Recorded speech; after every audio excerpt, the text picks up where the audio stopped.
Hello, guys. Hello, everyone. Let us next period continue about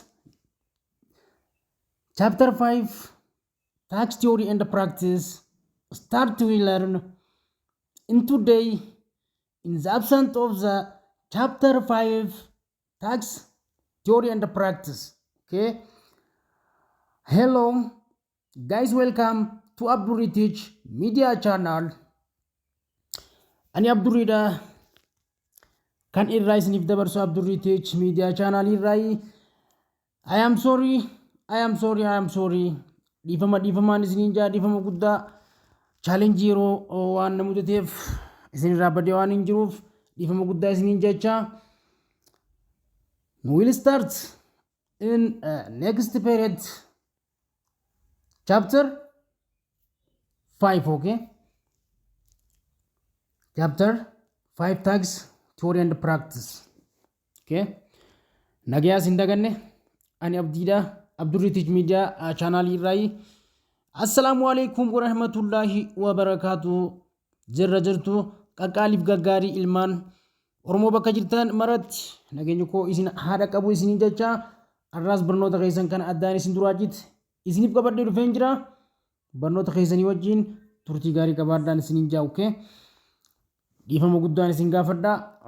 Isin wajjin jira chaalenjii hedduudhaatu nu mudatee ture. Chaalenjii kabarnootaas chaalenjii iddoo biraatti sarvee saayitii biraa deeme kanarraa kan hafe soomanaa wajjin hedduu biizii waan taaneef haan isin dagadde malee isin dagadde miti. We'll start. Okay, continue. 1.5, okay? 5.1.5, okay? Kana jechuun maali? Waliin haa hordofnu. Classification of tax. Classification of tax. Ramaddii taaksiidha jechuudha. Kana jechuun maali? Ramaddiin kuni maali? Maal of keessaa qaba? Waan jirurratti baay'inaan waliin dubbanna na hordofa. There are two major types of tax based on impact or what? Incidence. Okay? Kana jechuun dhiibbaa yookaan taatee irratti jechuudha hundaa'uudhaan gibirri gosa gurguddoo lama qaba. Isaanis maaliif maal akka ta'e asirratti waliin ilaallaa jechuudha. There are what? Direct and indirect tax. Direct tax and indirect tax. Kana jechuun gaa innis gibira kallattii fi al kallattii dhaan kafalamu jechuudha. Wanni kun akkanatti iddoo lamatti qoonnee ilaallaa jechuudha. Isaanis maali? Pointii fayyadameen isinitti agarsiisaa deema. Noordufi. Okay? Haala kanaan ilaaluu dandeessu. Bakka lama qoodamaa jennee isaanis major. There are two major type of tax based on what? Impact or incidence. Isaanis maaliif maali? Direct tax and what? And indirect tax. Bakka lamaan kanatti addaan baafnee ilaallaa jechuudha. Haala kanaan na hordofi isaan kana hiikaa sirriitti kenninaa jechuudha. Yoon hordoftee sirriitti jechuudha sirriitti addasii ba'a. Okay? Amma direct tax ilaallu fakkeenyaaf. Direct tax. Impose the what? Burden or impact and the incidence on the same person who earn the what? Income.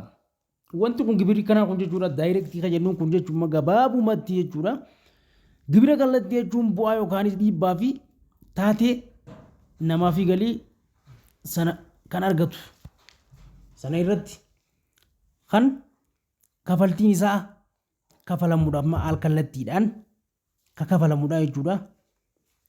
Gibirri kallattii kun bu'aan isaa dhiibbaa fi taatee addaanii qabaa jechuudha. Kallattii kanaan gibira kanarratti dhaabbachuudhaan maali?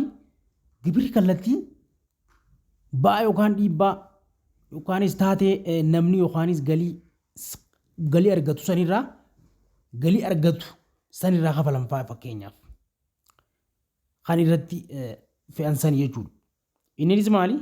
Dandeettii kafalaa gibiraa kafaluu akka kan danda'u irratti dhaabbatu isaanis sanirra waan silaa abbaan kafaluu danda'u irra dhaabbatee kan tilmaamaan shalagamuudhaan kan kafalamu jechuudha inni kun. Inni biraa what? Impose burden or what impacts and incidents on what? The same person jechuudha. Irni income yeroo wal fakkaatatti waan galii abbaan harkate sanirraa kan kafalamu jechuudha wanti kun haala kanaan kafalama. Innis maali? There are what? Compute based on what? The ability of what? Taxpayer to pay with taxpayer to pay which what? Means that the higher the person of capability of what? Paying the higher of what? The tax, okay? Haala kanaan adda baafamuu danda'ama jechuudha inni. Kana jechuun maali? Innummaan uummatummaan isaatu jechuudha haala kanaan irratti kan hundaa'u isaanis dandeettii kafalaa gibiraa inni kafaluu danda'u irratti hundaa'uudhaan shalagamuudhaan kan kafalamu jenne. Wanti kun maali? Namni sun dandeettii takka irratti waan takka irra dhaabbatee waan san kafaluu danda'a. Innis fakkeenya akkamii akka qabu. Gibirri sun olaanaa tahee gibira olaanaa tahee jechuudha. Wanti sun maali? Akka gibira olaanaattis ilaalamuu danda'a jechuudha. Gibira olaanaa akka kafalamu murtaa'a jechuudha. Example. Kottu. Fakkeenyaaf maali? Example yaalaallu fakkeenyaaf. Example yaalaallu. Kana jechuun of direct taxes include employee what? Income tax, okay? Employee income tax, business income tax, rental income tax. In what? Agricultural income tax and what? Other income tax, payroll tax, land tax and what? Property tax jechuudha. Ammallee royalty tax and capital gain tax. Property tax in the gift tax. And what? Inheritance of tax. Isaan akkana kuni maali? Example of what? Direct tax jennaan. Eenyufaadha warreen kun eenyufaadha siifin himaa jalqabarraa irra deemi. Fakkeenyaaf isaanis eenyu gibira gibiraan kallattii galii kallattii irratti kan kafalamu jechuudha. Hojjetaan akkamii iddoo akkamitti gibira kana kafala? Gibira galii daldalaati tokko. Gibira galii daldalaati. Inni lammaffaa gibirri galii daldalaa amma fakkeenyaaf kallattii inni waan san galii harkaturra dhaabbateeti kan kafalamu galii daldalaa. Inni tokko immoo galii hojjetaa. Inni tokkommaas galii maaliiti? Gibira galii maali? Kiraa manaa jechuun ranti kayyanneen san gibira galii qonnaa. In the what? Tax in agriculture kayyanneen san jechuudha. Fiwaata ammallee gibira galii biroo haa akkamii? Gibira filannoodha jechuudha. Ammallee gibira maali? Gibira lafaa laandii kayyanneen san jechuudha. Tax laandii jechuu kan jenneen san jechuudha. Gibira qabeenyaa yookaanis ammallee gibira royaaltii kan biraallee ta'uu danda'a. Ammallee gibira bu'aa yookaanis bu'aa kaapitaalaa wanta ati harkatu sanirra dhaabbachuudhaan kan kafalamu jechuudha. Kanneen akkanaa kun maali? Gibiroota direct taaksii irraa kafalamu yookaanis karaa direct taaksiidhaan kafalamu jechuudha. Kuni maal agarsiisa? Dandeettii gibira yookaanis kafaluu kallattii galii namni tokko wajjin kan wanta kafaluu danda'u wajjin kan wal qabatu jechuudha. Dandeettii isaa sanirra dhaabbatee haala saniin namni san kafaluu kan danda'u jechuudha. Inni biraa maali? Assume direct relation to one's income. Maalirra dhaabbateeti? Tax paying ability. Dandeettii namni tokko waan kafaluu danda'u irra dhaabbateeti jechuudha. Amma direct tax what? Direct tax are further divided in two income tax and what? Transfer tax, employment tax, property tax, and what? And capital gain tax. Okay. Maali? Isaan kunneen maali? Kunneen kun maali? Haala adeemsa isaa irratti dhaabbatee jechuudha. Direct taxiin kun jechuudha. Direct taxiin kun maali? Inni haala wanta isaa irratti dhaabbatee adeemsa isaa keessatti jechuudha divide bakka lamatti qoonnee ilaallee adda baafnee turre jennee. Inni suni maali? Tokkoon isaadha Fawzar. Kana jechuun gibirri kallattii dabalataan gibira galii gibira jijjiirraa yookaanis gibira mirgaa kayenneen san jechuudha. Gibira qabeenyaa fi amma fakkeenyaaf qabeenya takka irra dhaabbattee gibira qabeenyaa fi gibira bu'a kaapitaalaa wal cinaa qabdee kana jechuun qoodama isaa bakka lamaan kanatti qooddaa jechuudha. Gibira galii haalaallu. Gibirri galii maal irratti dhaabbata? Haala kanaan jechuudha. Isaan keessaa inni lama akka main point haalaallu jechuudha. Isa kana keessaa bakka lamaan kana qoodnee haalaallu. Isaan kana keessatti eenyu feenyu?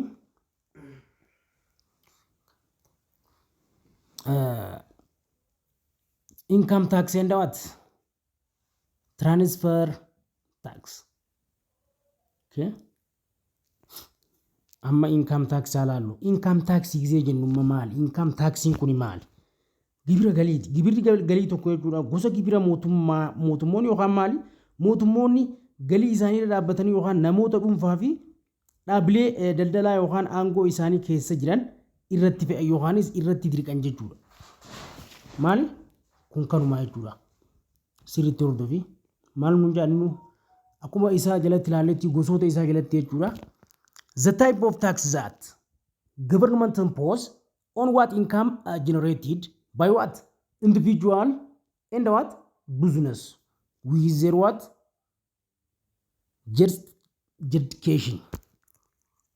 Justification. Kun maali? Gibira galii kun maali? Gibirri galii tokko hojjettoota isaanii yookaanis warra taaksii hojjettoonni mootummaa yookaan government impose warri mootummaadhaa jechuudha. Hojjettoota isa jalaa irratti jechuudha. Income generated by what? Individual dhuunfaanis ta'e businessaan karaa businessaatiin irratti fe'ansan maali? Isa kana income taxii jennaan jechuudha. Gosa gibira galii jechuudha. Karaa biraan gosoota kana keessatti jechuudha mootummaan tokko yookaanis namoota amma fakkeenyaaf galii yookaanis namoota dhuunfaa irratti business abbootii qabeenyaa jechuudha. Isaan irratti dhaabbilee daldalaa yookaan aangoo isaanii keessatti jechuudha warra jiran irratti kan fe'an jennee haala kanaan isaan san daldalchisuu dandeessu jechuudha. Transfer tax kan jenneen kunoo maali? Isa transfer tax jenneen kunoo. In the what? The most common form of what? Transfer tax is what? Lived on real estate dha jechuun kun maali? Real estate dha. Asirratti maal nu ifaa jira? Kana jechuun gibira jijjiirraa diimaa yeroo laallu gibira jijjiirraa kana jechuun amma bifa gibira jijjiirraa kana baay'inaan yeroo laallu maali? Kan kafalamu qabeenya hin sochoone irratti gibirri kafalamu sun maali?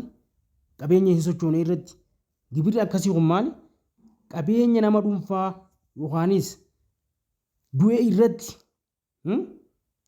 qooda gibirri itti kafalamu irratti kan kafalamu yoo ta'u haala kanaan kunis maali?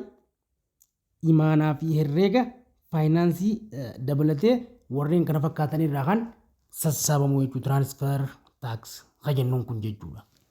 Okay? Haala kanaan adda baasuu dandeenya. Inni biraadhaa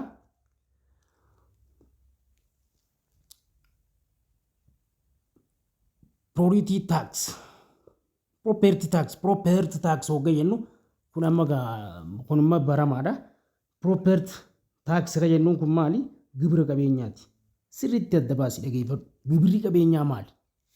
Gibirri qabeenyaa property tax, that is what? This tax is charged on what? Property such as what? Land and building and what? Is the use of what? Maintaining public service. isaan kana kanarraa jechuudha. Kun kanuma bakka kan biraa waan haaraa takka hin finne jechuudha. Gibira qabeenyaa kan jennuun kun jechuudha. Gibirri qabeenyaa kun maali? Gibirri qabeenyaa gibirri kun qabeenya yookaanis akka lafaa fi gamoo yookaan fooqii fa'a kanarraa kan kafalamu. Kun ammoo maali? Tajaajila mootummaa yookaanis tajaajila mootummaa kana kunuunsuudhaaf kan oolu yookaanis galii mootummaatiif kan oolu jechuudha karaa biraatiin jechuudha. Haala kanaan laaluu dandeenyu jechuudha. Inni biraa maali? Inni biraa capital gain tax. Capital what? Gain tax. Sirriitti adda baasi. Kuni maali ammaas? That is what charged when an individual sell asset such as what? Stock, real estate. Stock what? Real estate or a business. Kajennuun kana jechuudha. Amma kana jechuun gama gibirri kun maal irratti dhaabbata? Gibira bu'aa kaapitaalaa yookaanis wanta galii seenuu irratti kan dhaabbatu jenne. Gibirri kun ammas kan kafalamu yeroo namni dhuunfaadhaa qabeenya akka aksiyoonaa qabeenya hin sochoone jechuudha. Akka aksiyoona ni beektan aksiyoona bitachuu fi ammallee daldala gurguddaadhaan kan socho'an ammallee inni biraa gibira gosa kanaan kan shalagamu waa adda addaa iddoo adda addaa jiran irraa kan sassabamu jechuudha. Hanga gurgurtaa wanti sun gurgurame irratti kan dhaabbatu jechuudha. Haala kanaan laalamaa jechuudha wanti kun. Kanaaf haala kanaan inni direct tax jala jiru bifa kanaan ramadamee jira jechuudha. Isaan amma dubbanne hanga ammaa dubbanne kun maal ibsee? Direct tax jechuudha. Amma kallattiidhaan karaa indirect tax itti adeemnu. Dafa. Indirect tax impose the impact, immediate burden and incidence, ultimate burden. Okay. Kana jechuun what? That a different person. Garaagaraa jechuudha. Kanuma bakka. Gibira alkallattii kana yoo jennu dhiibbaa yookaanis ba'aa battalaa yookaanis ammallee taatee ba'aa yookaan kan dhuunfaa jechuudha. Taatee ba'aa dhuunfaa nama tokko irratti kan dhiibamu namoota adda addaa irratti fakkeenyaaf inni akkami gibira alkallattii kan jennuun kun jechuudha. Fayyadama kan akka maali gibira gatii dabalataa kan baatiin isaa ol ka'aa jechuudha. Fakkeenyaaf baat kan jenneen kana jechuudha. Isarraa kan sassabamu. Example isaa ilaali. Indirect tax is what? Include consumption jechuun consumption ni beektu. Consumption wanta itti fayyadamu jechuudha. Itti fayyadama in consumption tax such as what? Value added tax fa fakkeenyaaf value added tax kan jennuun kana jechuudha. Ammallee maali? Excess tax kan jennuun kana. Ammallee turnover tax kan jennuun kana. Isaan kun maali? Ammallee TOT turn TOT kan jenneen kun turnover tax jechuudha. Gabaabumatti asii hanga asii hin dogoggorina. Inni biraadhaa maali? Surtax, custom duty isa kanneen jechuudha. Eendawaat ammallee stamp duty. Example akkanaa kuni indirect tax jennaan jechuudha. Kana jechuudha fakkeenyaaf indirect tax kan jennuun kun jechuudha. Gibira gatii dabalataatiin amma fakkeenyaaf vaatii fa'a. Gibira maali ammallee? Gibira XPC faa fakkeenyaaf gibira jijjiirraa jechuudha. Turnover kan jenneen san jechuudha. Gibira dabalataa amma fakkeenyaaf ammallee gibira gumurukaa kan iddoo gurguddoo irraa argamu jechuudha. Fi ammallee gibira maali? Kan chaabbaa ni beektu. Isa akkanarraa kan argamu kun maali? Example of what? Indirect tax jennaan. Haala kanaan adda baafnaa jechuudha. Okay. Haala kanaan laallee adda baasuu dandeenya jechuudha. Okay, thank you. Haala kanaan mata duree itti aanutti seenuudhaaf the major category and source of tax isa jiru qabannee walitti deebi'uun keenya nafu. Isaan kanaa waliin turtii gaariin isiniin jaa.